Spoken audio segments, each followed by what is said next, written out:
嗨，大家好，我们来三亚已经有好几天了。我看很多朋友都对我们住的这个地方比较感兴趣。我们现在所住的地方呢，就是三亚的天涯区天涯小镇。这个区谈不上有多豪华，但是它很繁华，是普通人基本上都能住得起的地方。我们住的这条街呢，它的这些民宿价格比较亲民，所以说这也是我们来到三亚选择这里的原因。像那些什么亚龙湾呀、三亚湾呀、大东海呀这些，我们是不敢去住那些酒店的，那些酒店一晚上就得1000多、2000多，所以说那些地方我们一开始就没有想过要去，所以说我们就直接选在了这里。我们提前在网上订的是500多块钱，3天4天3晚。然后我们原本想的是在续个3天嘛，后来发现那个机票太贵了，我们就提前了我们回去的行程，就定在了20号。所以说我们20号就要走，这就是我们最后一天晚上留在这里。天涯小镇这里一共有几个街，有黑龙街、黄龙街、青龙街。最热闹的就是这个黄龙街，也就是我们现在坐的这里。外面吃喝玩乐啥都有。大家看，有人来也有人走，每天都有人来来往往这里。可能有很多人说，为什么不白天来介绍一下我们住的这个小镇？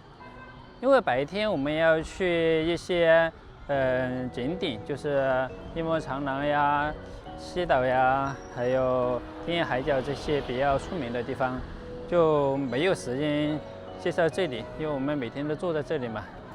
还有很多高端的一些景区，我们都没有去，像那些南山寺呀，这些我们都没有去，因为它的门票比较贵，而且里面也没有什么玩的。所以说我们就选择去一些免费的景点，然后该吃吃该喝喝，把钱省下来。这个小镇它是比较热闹的，其实跟我们那边没有啥区别。每天都有来来往往的网约车在这里接人送人，我们每天都要打2次车，出去1次回来1次。我们来到这里打车，就是你出去的时候要便宜一些，你回来的时候就要贵一点。不知道为什么，可能是我们回来的时候比较晚。白天的话打车去哪里都还是比较便宜的，一到晚上就很贵了。这也是我们在这里待的最后一个晚上。我们打算在凌晨4点钟就出发去赶飞机，我们怕起晚了就赶不上。因为如果说错过这班飞机的话，就意味着我们又要多花改签的费用，可能错过了是改不了的。退票的话，那也得损失一大笔钱。你看，现在已经是晚上10点多了，人还是很多。这条街卖的都是一些小吃，还有一些玩沙子的鞋啊、铲子，还有遮阳帽。最多的就是一些海鲜类的小吃。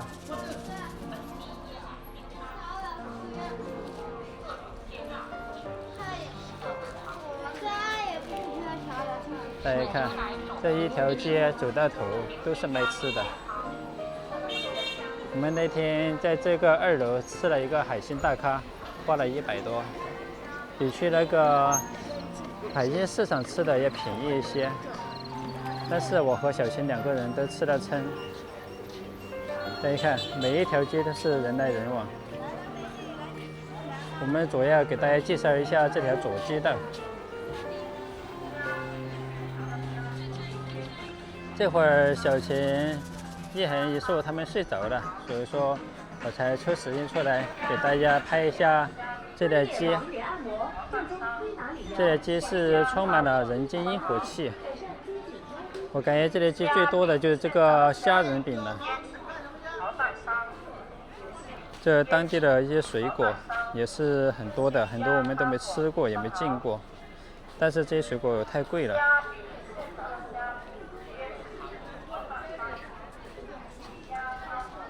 那天我们烤的那个鱿鱼就在这里烤的，这里的鱿鱼特别的鲜美。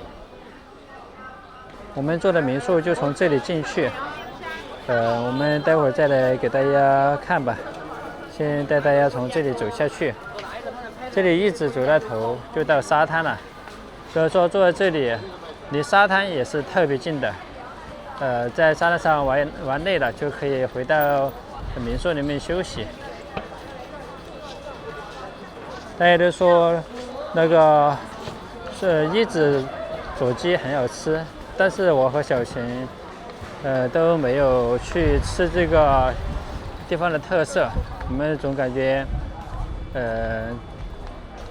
不是自己想的那个味道吧，因为那个一只左鸡太清淡了，可能对我和小琴这种重口味来说吃不习惯。所以说我们就没有去吃，而且那个也挺贵的。我们只要是遇到不好吃的东西啊，可能就算花的钱再多，都是浪费，也吃不完。还有就是我们最近看了这个果子，叫海参果，那个长了刺的，没有尝过。这里有一个标志性的涂鸦天涯小镇，那也是一栋民宿。我们第一天来玩的沙滩就在这下面。眨眼。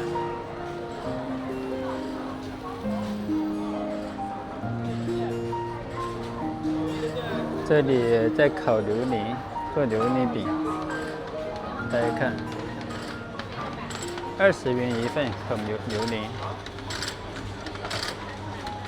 哦，这个位置还有手工做的椰子糖，免费试吃。但是我们已经在那个特产店买了，这些小巷道里面就没有多少人气了。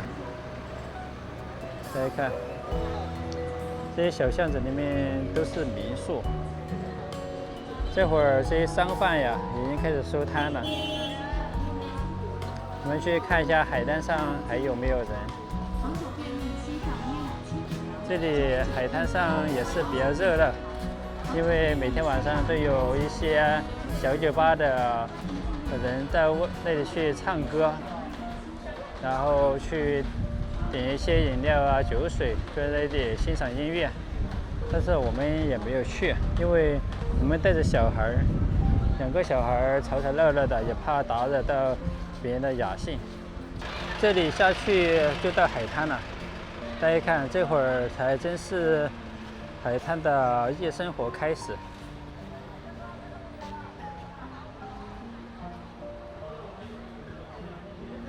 海滩上全都是人。这里的沙滩比较窄。这两边都是一些清吧，还有咖啡馆，但是我们都没有来过，因为这些都是一些高档的消费区，我们都不敢去尝试，因为从小到大连 KTV 我们都没怎么去过。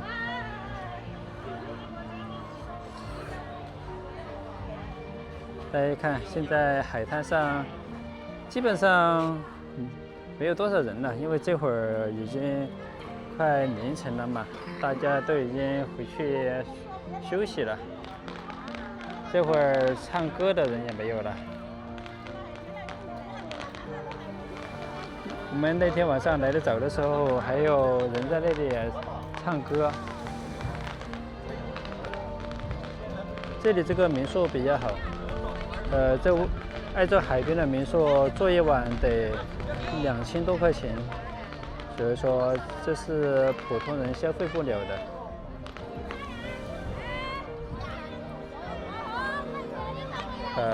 这些都是消费的才能在这里躺着欣赏音乐。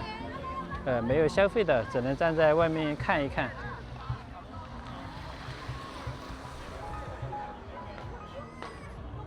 给大家看，海滨民宿特别漂亮，住在民宿里面就能欣赏海景。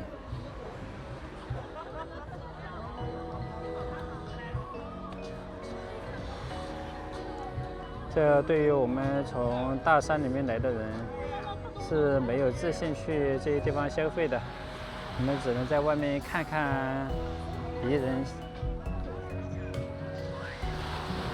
这晚上海边已经开始涨潮了，所以说这个沙滩越来越窄。白天的时候，这个沙滩还是很宽的。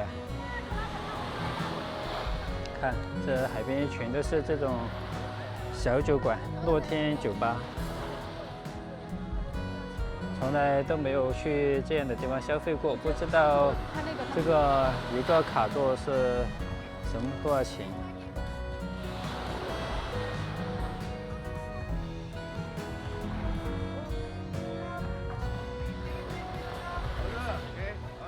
这海边每天都有大量的摄影师在这里给别人拍照，拍照是10块至20块钱一张。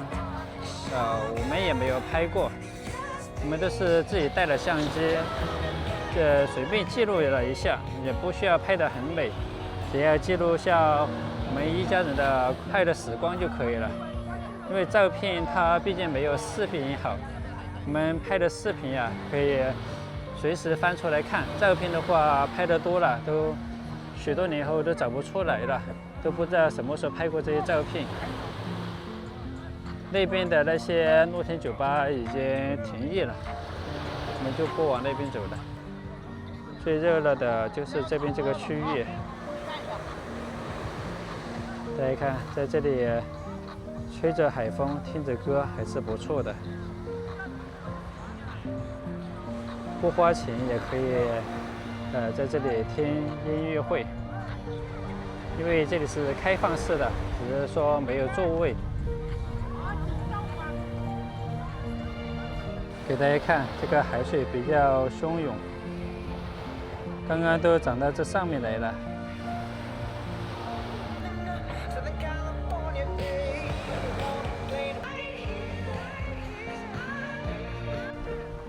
大家看，白天的时候还可以从这个沙滩这里走到那个浮板上去，现在浮板都已经跑到那里去了。晚上涨潮，在海边玩耍还是比较危险的。晚上我们都不带一涵他们到这海边来玩，因为风太大了，容易吹感冒。每天我们出去玩了回来，一涵他们就累得躺在床上就睡着了。现在这些都开始收摊了。这些卡座每天晚上搬出来后，停业后又得搬进去。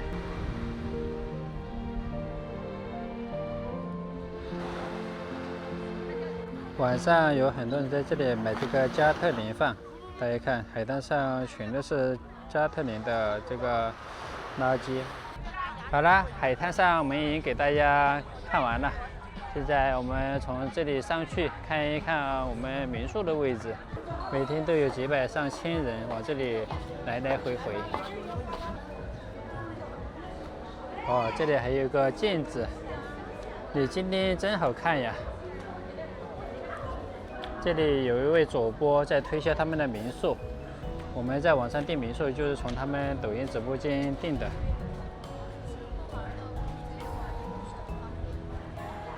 每天他们也是很辛苦。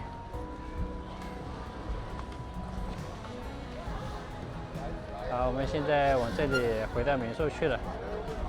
不知道小贤醒没有？现在我们可以出来点一点宵夜，这是最后一个晚上了，还是得再尝一下这边的海鲜烧烤。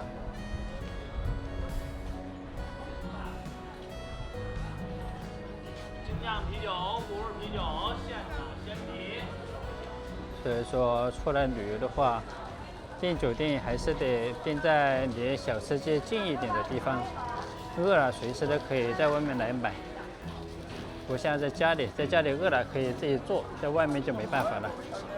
这个小镇房子基本上都是重新拆了重建的，他们的这些风格都是建的民宿风格，所以说当地的人啊，他们每家每户都是靠着收租来维持生活，即使不用上班也不愁吃喝。我们订的民宿就是从这个巷道里进去，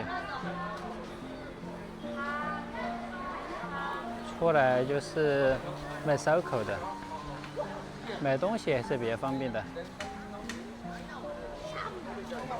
这里进去有点黑乎乎的感觉，因为像这种小的巷道里面做生意也没有几个人来消费，所以说基本上全都改成民宿了。大家看，我们订的这个民宿，它的名字叫等风来。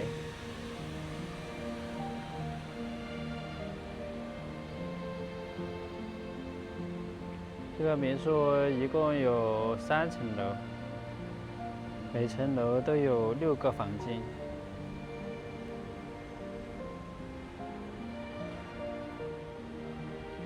他们的这个庭院设计风格我是挺喜欢的，我感觉我们那里也可以这样好好的给它设计打造一下，然后再培养一些植物。这里走过来就是一个大厅，我们坐的是2楼，我们坐的是在外面这个房间。它虽然有落地窗，但是那个窗户是打不开的。不开空调的话，屋里面是有点闷。大家看，我们窗户外面就是其他居民的房子。小英说还想吃最后一顿海鲜烧烤，不知道这会儿还有没有？已经凌晨12点钟了，已经在收摊了。没有了，没有了。还在烤。还在烤鱿鱼。我拿回去吃。好了，看有没有生蚝、鱿鱼，生蚝再烤一份吧。还有鱿鱼吗？啊？还有鱿鱼吗？有，55了啦，一包65。不是啊。买2个这个鱿鱼。这个？生蚝没有了，就还有鱿鱼。我们就烤2串吧，一涵也说睡着了，就我们2个一人1串就可以了。可以可以。这会儿街上的人还很多，但是摊贩的东西基本上已经卖完，在收摊了。毕竟已经凌晨12点钟了。还以为没有了，还有这么多。啊，这边没有吧？2个。没有。买了一瓶可乐。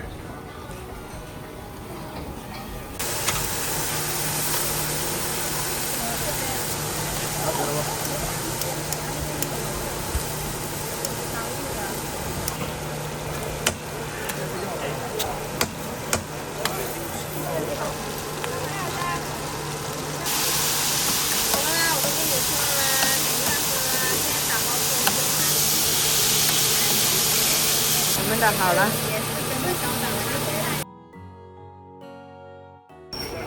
小孩按烂，好啊。可以了，走吧，回去吃。三亚最后一顿烧烤。其实我们到这里来都没有真正的吃一顿烧烤，这个的话算是铁板烧。对。不过这个还挺好吃的，反正在这里来令我们最留念的就是这个鱿鱼了，所以在走之前必须再来吃一次。房间里面有一个大大的落地窗，感觉整个房间就高大上了啊。对呀，虽然这个窗户打不开，但看着很舒服。对。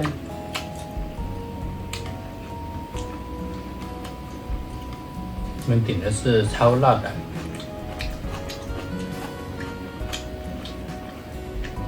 第一次觉得这个空心菜这么好吃，还可以用来烤。